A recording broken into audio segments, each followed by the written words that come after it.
Hello, my name is Ted Carver, and I am here with Neftali Cano. We are going to discuss his upcoming adventure, and he's going to tell us all about it. I'm not quite sure how to define this, Neff. You tell me what you would call this project of yours. Well, hey, hi Ted. It's nice to see you again after all these years. I've known you maybe, I don't know, do we say it in decades or years? Like 30 years maybe? Probably 30 years. Oh man, 30 years. Yeah, no, I am just leaving a long career in law enforcement actually. I have been a police officer here in El Paso, Texas for 27 years. And I'm getting ready to take a new direction and a new change in my life. That's great. So I'm really happy about it. I'm really happy about it. And what is this new direction all about? Well, I'll preface it by saying that I never wanted to be a cop. And I think people look at me with a tilted head and they kind of say, what are you talking about? You don't want to be a cop? And I go, no, never. It was just a job that I started all those years ago. Nothing against the profession. Most people that are cops, firemen, military, they always wanted to get into that endeavor. And I wasn't one of those. I simply got into it because I needed a job at the time. But one of the things I've learned in all these years of doing this profession is the role that a police officer as a mentor can really play in society, and specifically with young people, with teens that are at risk of dropping out of school, having issues and problems, of a criminal nature, and young adults. And so the new direction that I'm trying to get into is to help those young people. What experience directly have you had with young people? Well, as you can imagine, as a cop, you're working with all segments of the population, old people, young people, parents, children. But here in the last 10 years, I've been working for a very large school district here in El Paso. And I've had the opportunity to almost on a daily basis have those kinds of contacts with young people. And what I have found is that there is a big need for a positive role model in their lives. And I know it sounds like a cliche when you say it. We all say, well, of course they do. They got their parents. But you know what?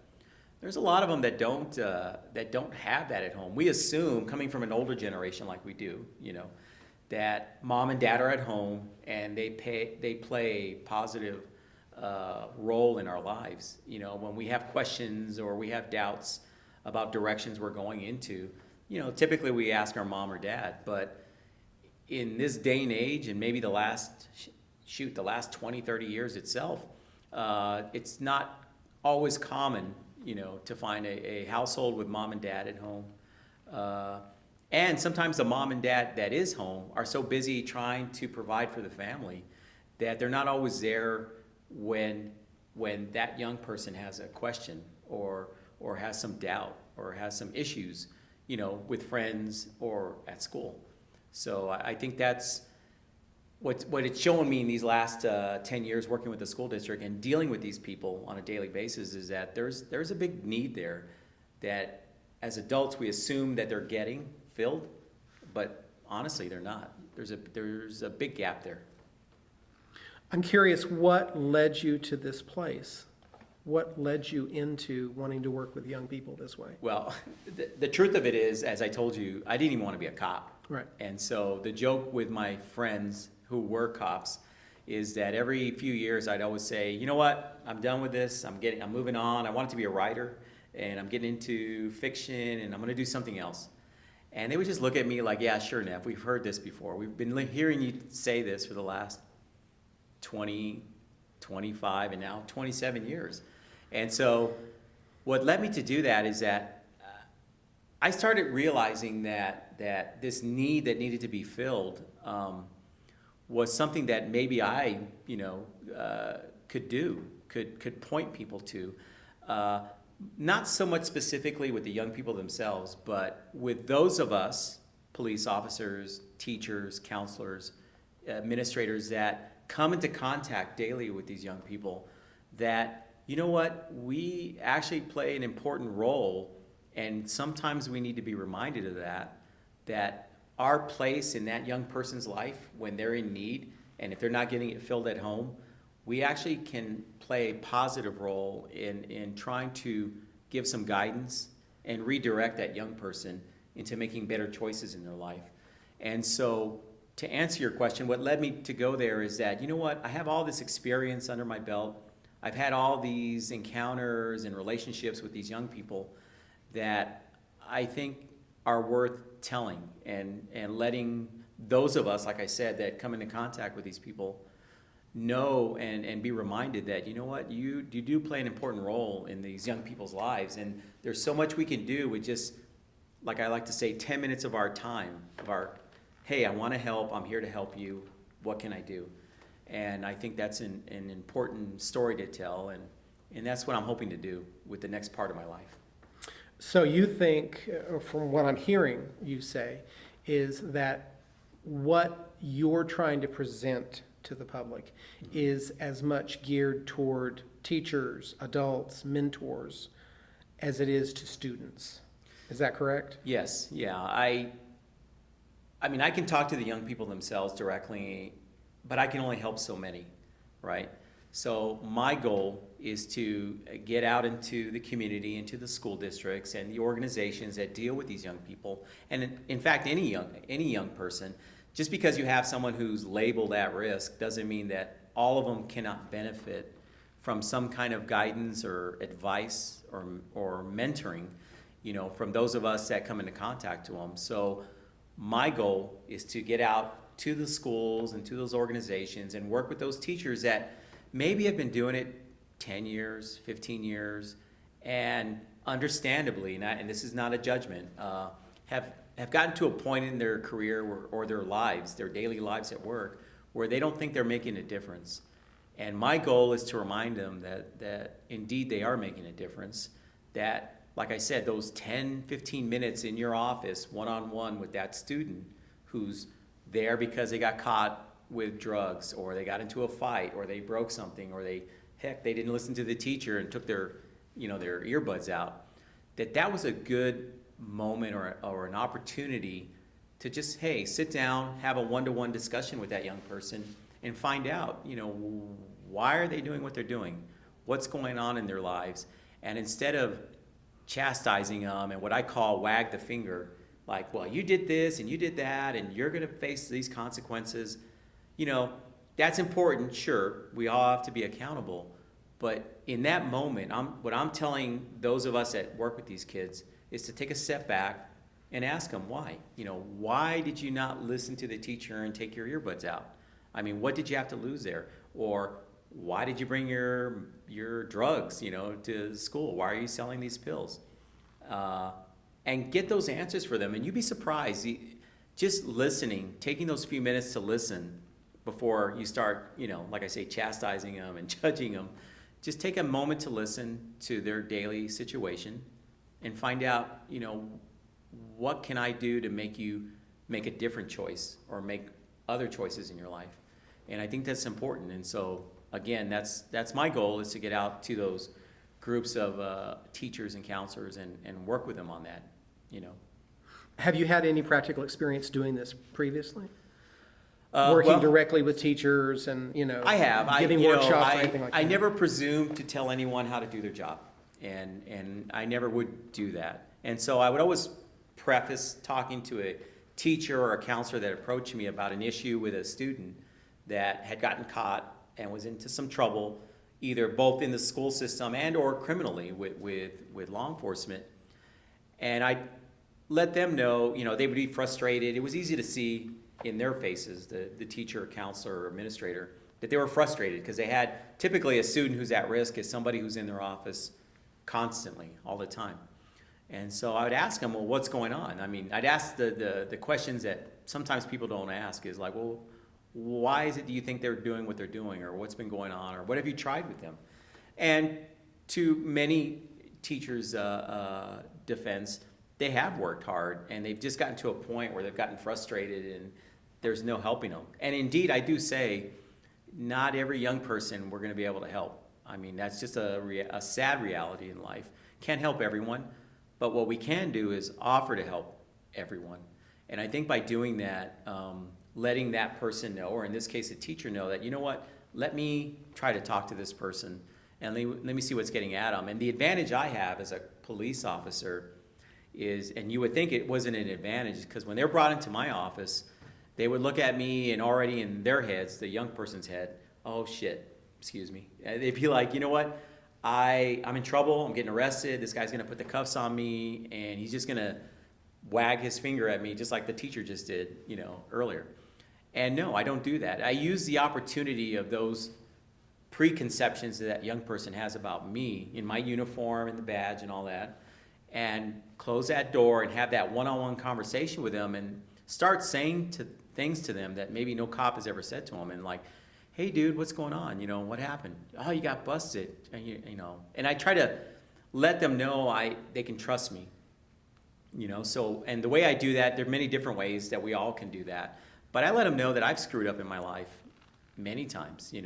I'll tell them about God forbid, a divorce I just had, or a bill I didn't pay, or my supervisor I can't stand, or the other officer I work with, man, I can't stand him. He's a douchebag. God, I hate him.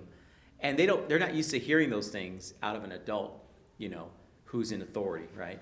And what that does is it makes them hopefully relax a little bit and know that I'm no different than them, that I have issues, that I've got problems at work or school and with other people, just like they do with their friends.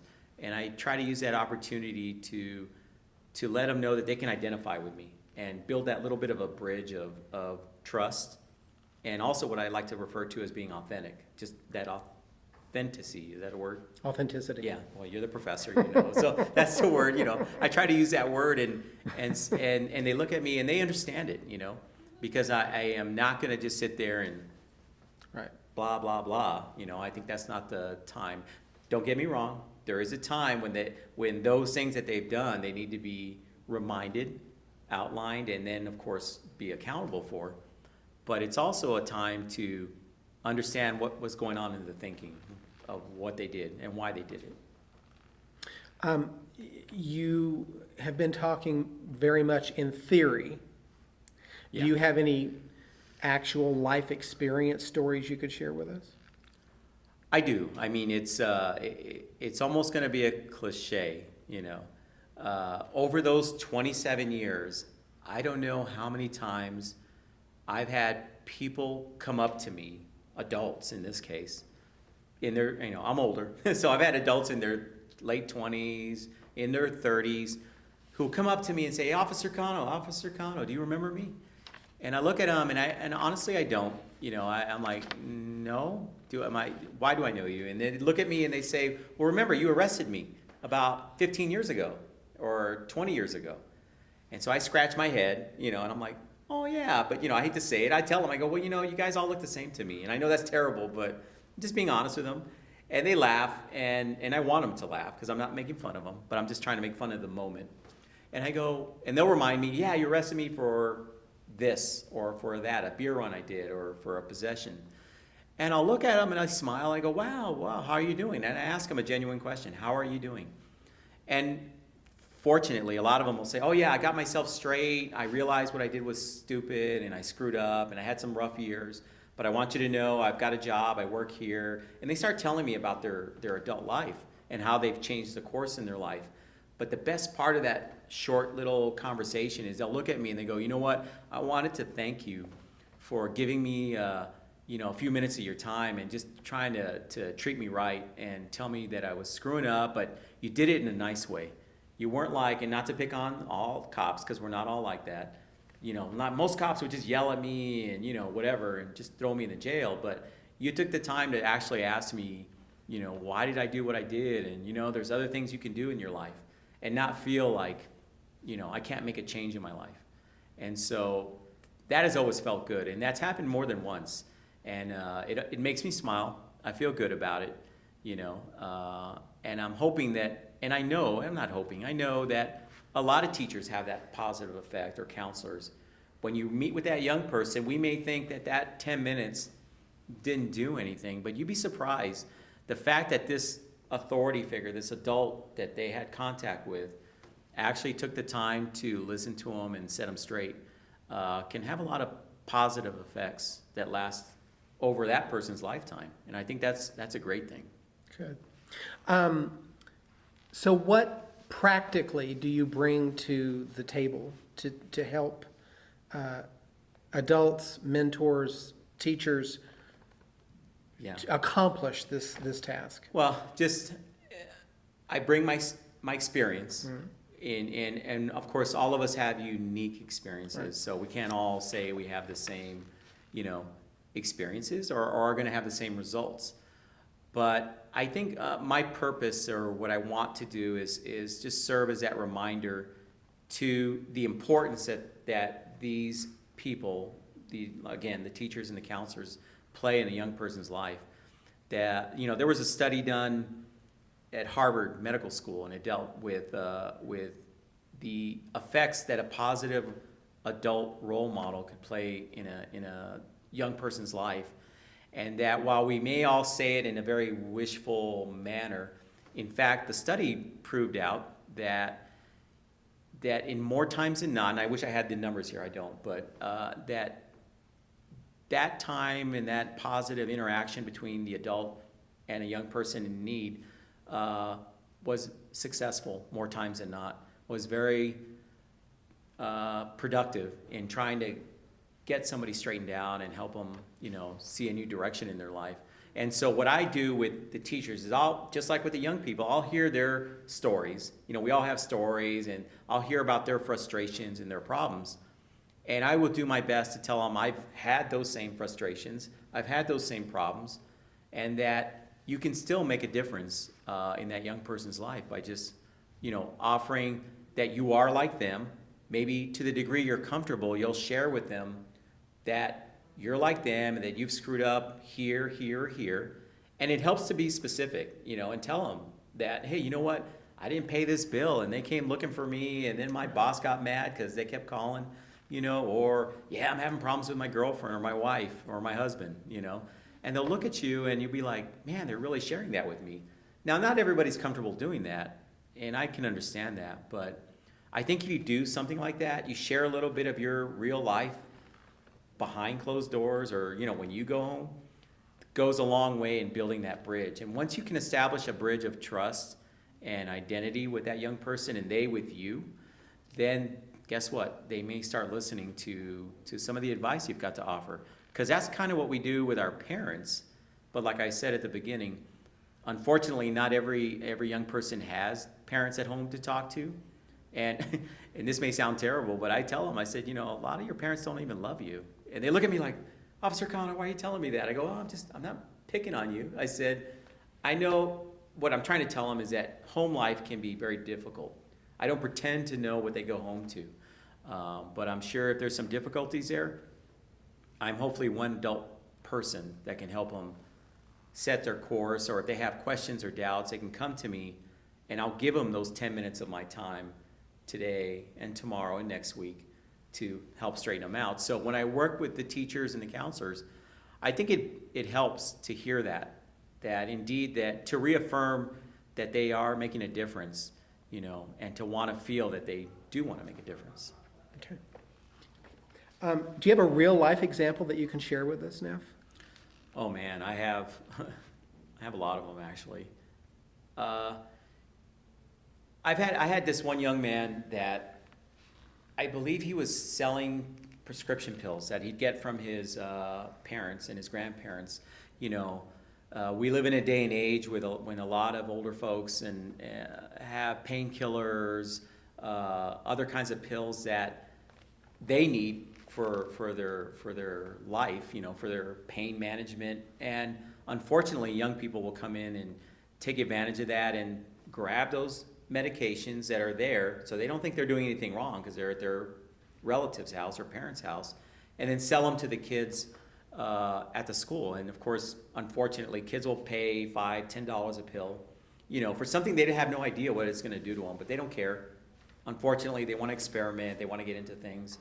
And so this young man, of course I won't give his first name out, was doing this, and a lot of people do this, and I would find out about it. And I remember walking up to him in front of the school, at this high school I was working out of, and he just looked at me, and we had kind of a mutual respect for one another. I mean, wasn't a case of him just blowing me off or me chewing him out, but he did know I was looking to catch him, with the narcotics. And I would remind him, I'd say, listen, I said, I know. He'd look at me, smile, and the first thing he'd say as I walked up, Officer Cano, I got nothing on me, you can't catch me with anything. And I said, relax, I'm not here to pat you down, I'm not gonna do that. I said, I used that opportunity to ask him, I said, bro, I know you're making a few bucks here and there, and you're not doing that well in school, but, where are you gonna go with this lifestyle?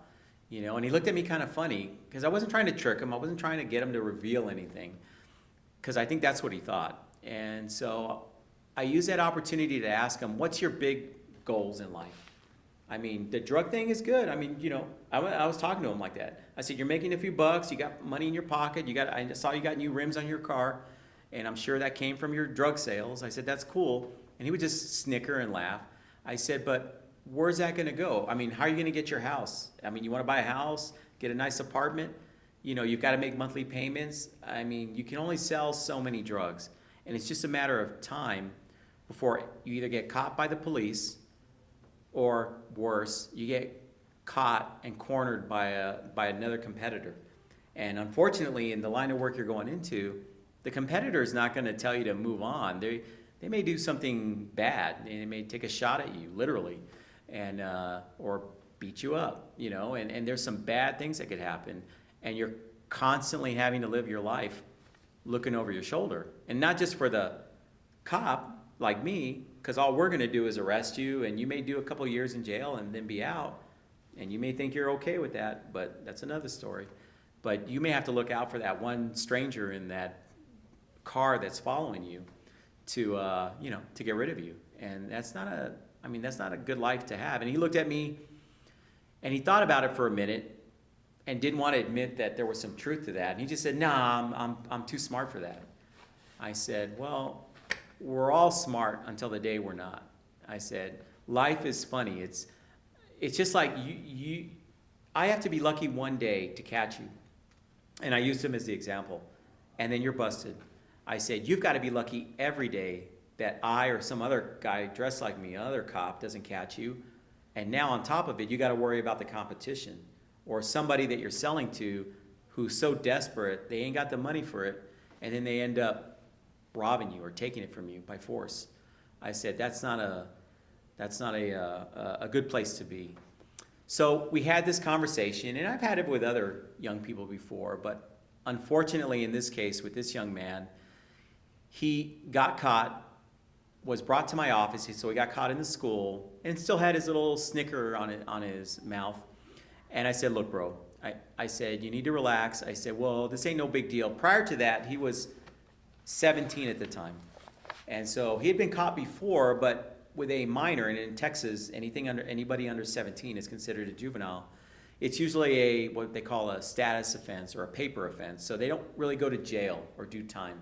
Well, once you hit 17 in Texas and in other states, you will go to a county jail with the adults, with the animals, And I tried to explain to him, I said, bro, you're 17. And in his mind, he was like, oh, okay, you're just going to chew me out. They're going to suspend me from school. I'm going to go to the juvenile detention hall for a day, and then my mom and dad will pick me up. And that's the end of it. Well, no, I told him this time I was going to take him to a county jail with the adults. And he looked at me and he was like, what do you mean? No, I'm a kid. No, you've graduated. You're 17 now. And I told you before, but you didn't listen. 17 and older, you go to county jail with the big boys. Well, they can't take me in there. I'm just a kid. No, you're now as an adult. So he starts thinking about this and processing, oh crap, what am I going to do there? Bad things happen. We all watch movies. Unfortunately, they can't watch everybody in jail. Bad things happen to young people, anybody really. And so I could tell he was stressing, and I told him this. I said, look, the bond is going to be about, for this possession charge, because an administrator had caught him and brought him to my office. I said, I still got to do the paperwork. Your bond is going to be usually about $500, so you need to get with your parents and you can bond out probably for a couple $100. I said, what I'll do for you is I'm going to let you go home today. It was a Friday, and let your parents know so they can get the money ready. So when I process you on Monday, they can get you out as soon as possible. That way you don't have to sit in the tank with the animals.